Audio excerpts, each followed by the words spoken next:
ഈ വർഷം 2024 സ്റ്റാർട്ടിങ്ങിൽ ജനുവരി മാസം തിയേറ്റർ റിലീസ് ചെയ്ത ഒരു കന്നഡ മൂവിയുടെ വിശേഷമാണ് ഇന്നത്തെ വീഡിയോ നമ്മൾ പരിശോധിക്കാൻ പോകുന്നത്.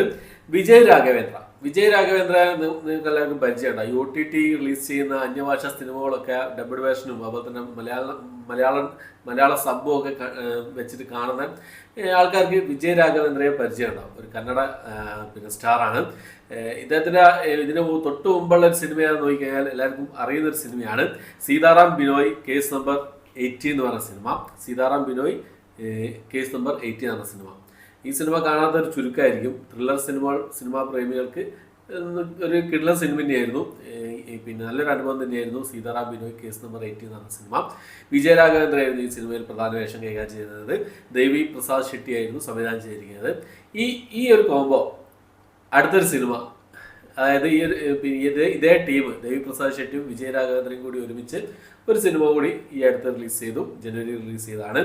കേസ് ഓഫ് കൊണ്ടാന എന്നാണ് സിനിമയുടെ പേര് വരുന്നത്. വിജയ് രാഘവേന്ദ്രയെ കൂടാതെ ഭാവന ഈ സിനിമയിൽ പ്രധാന വേഷം കൈകാര്യം ചെയ്യുന്നുണ്ട്, നമ്മുടെ മലയാളിയായ ഭാവന. അപ്പോൾ ഈ ഒരു സിനിമ കണ്ടു. ഈ സിനിമയുടെ വിശേഷങ്ങളാണ് ഇന്നത്തെ വീഡിയോ നമ്മൾ പരിശോധിക്കാൻ പോകുന്നത്. ആമസോൺ പ്രൈമിലാണ് ഈ ഒരു സിനിമ അവൈലബിൾ ആയിട്ടുള്ളത്. കന്നഡ ഭാഷയിലും മലയാളം ഭാഷയിലും ഈ രണ്ട് ഭാഷയിലാണ് ഈ ഒരു സിനിമ റിലീസ് ചെയ്തിട്ടുള്ളത്. അപ്പോൾ ഈ സിനിമയുടെ സ്റ്റോറി നോക്കുകയാണെങ്കിൽ സ്റ്റാർട്ടിങ്ങിൽ തന്നെ ഒരു സീരിയൽ കില്ലിംഗ് ഒക്കെയാണ് കാണിക്കുന്നത്. രാത്രി കാലങ്ങളിൽ വീട്ടിൽ കയറി കൊല ചെയ്ത് മോഷണം നടത്തുന്ന രീതിയിലുള്ള ആ ഒരു സംഭവമാണ് സ്റ്റാർട്ടിങ് കാണിക്കുന്നത്. അതിൻ്റെ ഒരു ഇൻവെസ്റ്റിഗേഷനും കാര്യങ്ങളും ഒക്കെ ആയിട്ടാണ് പോകുന്നത്. നമ്മുടെ ഭാവന അതിന് പോലീസിൽ ഈ അന്വേഷണം കാര്യങ്ങളൊക്കെ നടത്തുന്ന ആളായിരിക്കും. നമ്മുടെ നായകൻ വിജയ് രാഘവേന്ദ്ര അവതരിപ്പിക്കുന്ന കഥാപാത്രം പോലീസിലേക്ക് അങ്ങോട്ട് ജോയിൻ ചെയ്യുന്ന സമയത്ത് പൈസ കൊടുത്ത് ജോയിൻ ചെയ്ത് ആ ഒരു സെറ്റപ്പിൽ നിൽക്കുന്ന ഒരു ടൈമായിരിക്കും. അപ്പോൾ ഈ ഒരു കേസന്വേഷണവും കാര്യങ്ങളായിട്ട് മുന്നോട്ട് പോകുന്ന സമയത്ത് വേറെ ഒരു 3 കൊലപാതകങ്ങൾ നടക്കുകയാണ്. അത് എന്താണ് സംഭവം എന്നുള്ളതൊക്കെ നമ്മളെ കാണിക്കുന്നുണ്ട്. അത് മറയ്ക്കാൻ വേണ്ടിയിട്ട് ഒരാൾ നടത്തുന്ന എന്താ പറയുക പരിശ്രമങ്ങളാണ് ഈ ഒരു സിനിമയിൽ മൊത്തത്തിൽ പറഞ്ഞു പോകുന്നത്. അടുത്തെന്ത് സംഭവിക്കും എന്നുള്ള ഒരു ക്യൂരിയോസിറ്റി ഉണ്ടല്ലോ. സിനിമയുടെ തുടക്കത്തിൽ നമ്മൾ ആസ് യൂഷ്വൽ കാണുന്ന രീതിയിലുള്ള ക്രൈം കാര്യങ്ങളൊക്കെ ആയിട്ട് അതിൻ്റെ അന്വേഷണം കാര്യങ്ങളൊക്കെ ആയിട്ട് ലാസ്റ്റ് ട്വിസ്റ്റ് ആയിട്ടുള്ള കാര്യങ്ങളൊക്കെ ആയിട്ട് നമ്മൾ പ്രതീക്ഷിക്കുക. പക്ഷേ ഒരു സിനിമ ഒരു 2 മണിക്കൂർ 20 മിനിറ്റിനാണ് സിനിമയുടെ ദൈർഘ്യം വരുന്നത്. ഒരു മണിക്കൂർ അങ്ങോട്ട് കഴിയുമ്പോഴേക്കും സിനിമയുടെ ആ ഒരു കഥാപരിസരം അങ്ങോട്ട് മാറുകയാണ്. പിന്നെ അങ്ങോട്ട് ഒരു സസ്പെൻസ് ഒന്നുമില്ല. പിന്നെ അങ്ങോട്ട് നമ്മൾ പിടിച്ചിരുത്താണ് നമ്മളെ. ഇനി എന്ത് സംഭവിക്കും, പിടിക്കപ്പെടുമോ, എന്ത് രീതിയിലാണ് പിടിക്കപ്പെടുക, കൊല്ലാൻ പറ്റുമോ, അങ്ങനെയുള്ള കുറേ ചോദ്യങ്ങളായിട്ട് പിന്നെ ഒരു സ്റ്റോറി സഞ്ചരിക്കുകയാണ്. അപ്പോൾ അങ്ങനെയാണ് സിനിമയുടെ ഒരു പ്ലോട്ട് എന്ന് പറയുന്നത്. കൂടുതൽ പറഞ്ഞു കഴിഞ്ഞാൽ അതിലെന്തെങ്കിലുമൊക്കെ പറഞ്ഞു കഴിഞ്ഞാൽ നിങ്ങൾക്ക് എന്താ പറയുക സ്പോയിലറായി പോകും. ആ ഒരു ആസ്വാദനം നഷ്ടപ്പെട്ടു പോകും. എന്തായാലും കണ്ടുപോക്കുക.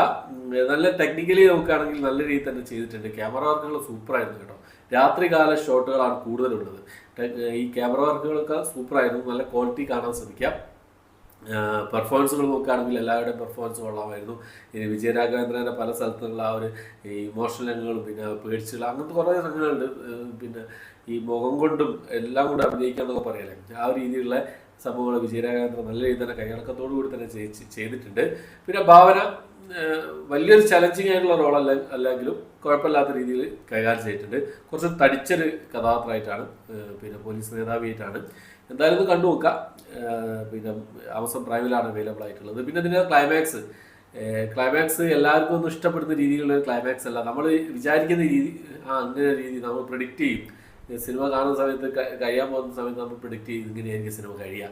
പക്ഷേ അങ്ങനെ സിനിമ കഴിയില്ല.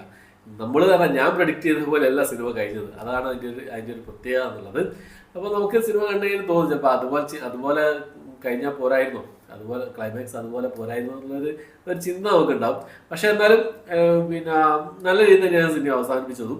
ഈ ക്രൈം ത്രില്ലർ ഇൻവെസ്റ്റിഗേഷൻ സിനിമകളൊക്കെ ആക്ഷനും ഉണ്ട് കേട്ടോ.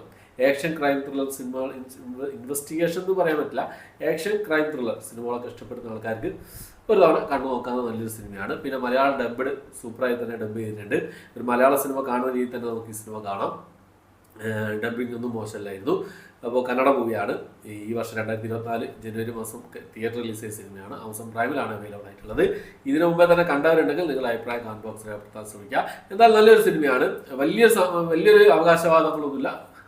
ഒരു തവണ കണ്ടിരിക്കാൻ പറ്റുന്നൊരു ഒരു ആക്ഷൻ ക്രൈം ത്രില്ലർ സിനിമയാണ് കേസ് ഓഫ് കൊണ്ടാന എന്ന സിനിമ. കണ്ടവരുണ്ടെങ്കിൽ നിങ്ങളുടെ അഭിപ്രായം കമന്റ് ബോക്സിൽ രേഖപ്പെടുത്താൻ ശ്രമിക്കുക. ഓക്കെ, അപ്പോൾ എത്രയാണ് ഇന്നത്തെ വീഡിയോ. എൻ്റെ വീഡിയോ ഇഷ്ടപ്പെട്ടെങ്കിൽ ലൈക്ക് ചെയ്യാൻ, ഷെയർ ചെയ്യാൻ, സബ്സ്ക്രൈബ് ചെയ്യാൻ മറക്കാതിരിക്കുക. പുതിയൊരു വീഡിയോ ആയിട്ട് വരുന്നതായിരിക്കും.